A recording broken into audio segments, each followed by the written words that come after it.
President Trump is back in Washington this morning following the release of the remaining Israeli hostages in Gaza and more than 1,900 Palestinian prisoners held by Israel. As former hostages and prisoners reunited with their families, the president is calling the U.S. brokered peace deal a new chance for the Mideast.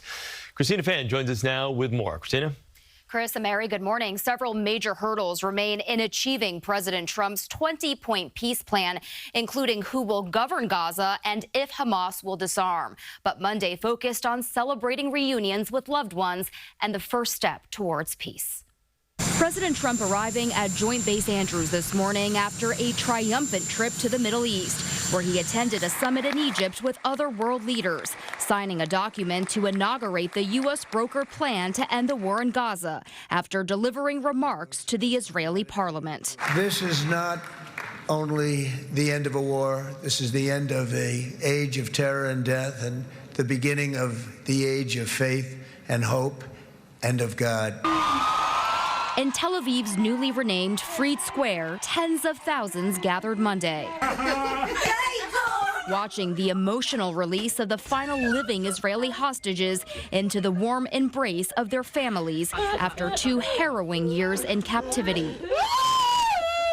The exchange of Israeli captives for nearly 2,000 Palestinian prisoners and detainees marks the critical first phase of a tenuous ceasefire agreement.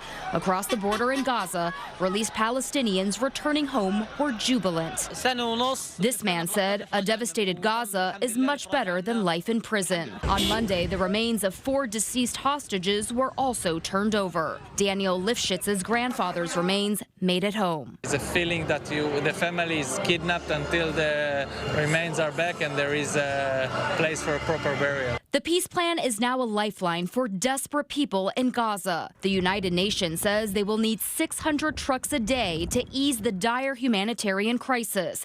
But it's taking time as every truck has to be inspected. Some Palestinians say despite Monday's news, it's hard to be hopeful.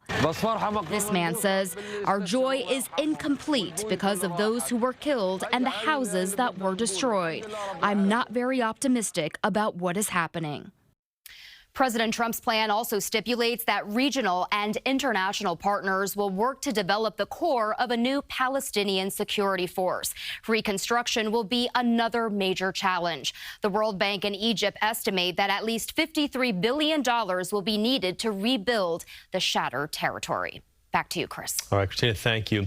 And be sure to stay with CBS News New York for the very latest on the peace deal negotiations. You can also find our complete coverage on the ceasefire at our website at cbsnewyork.com.